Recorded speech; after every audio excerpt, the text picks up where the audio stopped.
Hi, my name is Rachel. I'm 21 years old, and this is a little bit of my story.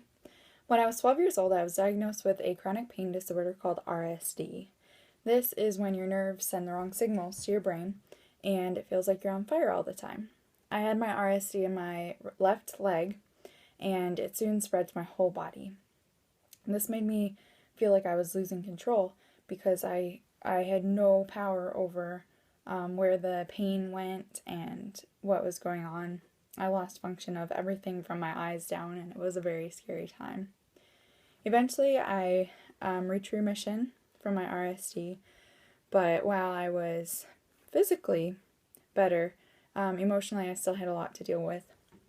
I became depressed and angry at life, angry at God, because I wasn't sure what I did to deserve so much pain in my life. And so I became depressed and I developed anorexia. I ended up in treatment in Arizona for that, and then I also went to a place in Nashville called Mercy Ministries. I spent 8 months there learning about God's love and learning to trust Him with my life instead of focusing on my problems. I chose to give my problems to God.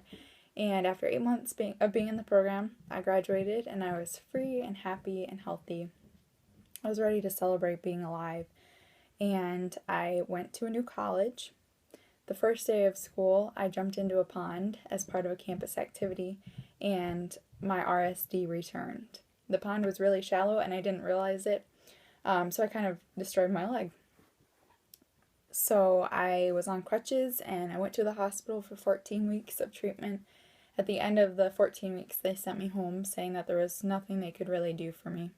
This was really discouraging and I felt really alone. And I tried to just keep going with life and doing what I could, but I was becoming really, really afraid of what might happen, and I wasn't sure how God was going to use my pain for good. I always heard and believed that He can bring out good out of all circumstances, but I wasn't sure how this was going to work out. This past November, after dealing with some wounds and extreme swelling, I went to the doctor and he told me that he needed to perform an emergency amputation of my right leg because I had developed a life-threatening infection. At this point, I was scared out of my mind. I did not want them to cut off my leg. I mean, who does? But I had no choice. And so I did have a choice in how I was going to handle it. So I chose to go the positive route. I chose to see it as a positive thing rather than a negative thing. And I chose to give my problems up to God. I gave Him my fear and my concern, and I just prayed that He would bring good out of this situation. I had no idea how He would, and but He has. He absolutely has. Because of my amputation, the thing that I thought was going to break me and ruin my life, I have experienced more joy and more freedom than ever before. I have been able to meet new people. I'm working at the hospital volunteering now. I've been able to speak to people, and God's just really used my story to impact others and to show people that you can get through the hard things if you trust God, and He'll get you through wherever He calls you. He's going with you. He's not going to leave you. Right before surgery, my friend told me, God hasn't brought you this far to leave you. And I wasn't sure really what that meant or if I wanted to believe that at the time, but I definitely see that, and I see that He's not going to just leave you hanging. It might take longer than you think.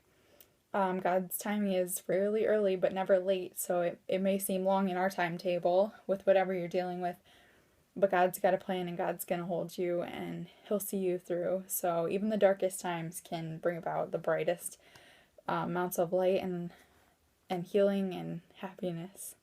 So I hope that encourages you, and thank you.